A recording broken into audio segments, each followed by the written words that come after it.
आज हम लोग हाइड्रोकार्बन के एल्कीन समूह में जो यौगिक बनेंगे उन यौगिकों का सूत्र ज्ञात करेंगे और संरचना सूत्र ज्ञात करेंगे।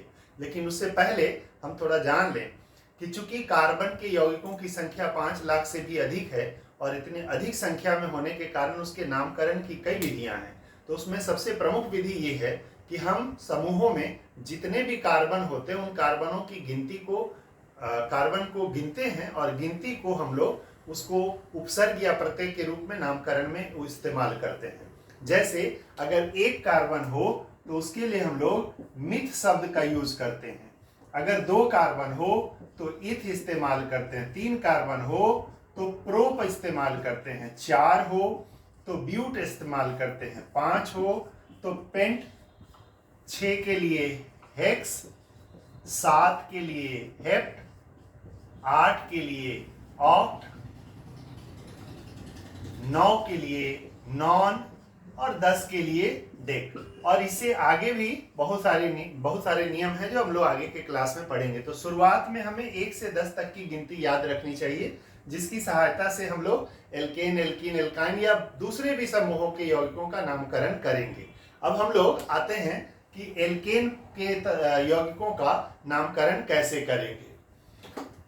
तो जैसा कि आप सूत्र देख पा रहे हो, एल्केन का सामान्य सूत्र है CnH2n+2, जहां n कार्बन की संख्या है। तो मान लीजिए एक कार्बन अगर लेना है, मतलब एक कार्बन वाले एल्केन का सूत्र अगर हमें ज्ञात करना है तो n की जगह हम 1 रखें तो H2 × 1+2। तो आप क्या देख रहे हो, C1 मतलब C हो रहा है और H2 1 जा 2 + 2 4, तो CH4 ये पहला एल्केन हुआ। अगर 2 कार्बन वाला एल्केन लेना हो तो C2H2 × 2+2, तो C2 और H कितना हो रहा है, 2 दूनी 4 और 2 6, तो C2H6 ये 2 कार्बन वाला एल्केन होगा। इसी तरह 3 कार्बन वाला अगर लेना है तो C3 और H होगा 2 × 3+2, तो C3H 2 3 6 2 8। C4 लेना हो तो ये हो जाएगा कितना, C4 2 4 जा 8 और 2 10।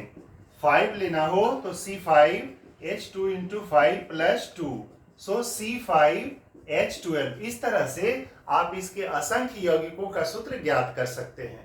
अब इसके नामकरण की बात करते हैं। तो पहला CH4 है, पहला एल्केन, इसका नामकरण करना है तो शब्द में 2 वर्ग होंगे। एक पहला होगा जिसे हम हिंदी में उपसर्ग कहते हैं और बाद वाला जो समूह होता है उसको प्रत्यय कहते हैं। तो उपसर्ग में हम कार्बन की गिनती को रखेंगे जो हमने सीखा है, मिथ, ईथ, प्रोप, ब्यूट इत्यादि। और प्रत्यय जो बाद में आएगा वो इस समूह का प्रत्यय होगा। और समूह कैसे बोला जा रहा है, एल्केन, तो अंत हो रहा है एन से, तो हम प्रत्यय एन रखेंगे। तो एक कार्बन वाला जो एल्केन है, जो उसका नाम में हम लोग एक कार्बन के कारण मिथ रखेंगे और एल्केन का एन जोड़ देंगे तो ये हो जाएगा मीथेन।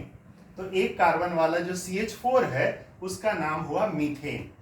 ये हम CH4 यहां लिख देते हैं। इसी तरह से 2 कार्बन वाला जो यौगिक है इसका नाम, तो 2 कार्बन के लिए इथ लेंगे और उसमें एन जोड़ेंगे तो नाम हो जाएगा इथेन। इसी को एथेन भी बोलते हैं, मेथेन, एथेन भी अंग्रेजी में बोलते हैं, लेकिन हम लोग चूंकि गिनती मिथ, ईथ, प्रोप रखें इसलिए हम इसका नाम इथेन लिख दे रहे हैं, C2H6। अगर 3 कार्बन वाले C3H8 का लिखना है तो आप 3 के लिए प्रोप इस्तेमाल करेंगे और एल्केन है इसलिए नाम हो जाएगा प्रोपेन। तो C3H8 जो एल्केन हुआ इसका नाम हुआ प्रोपेन।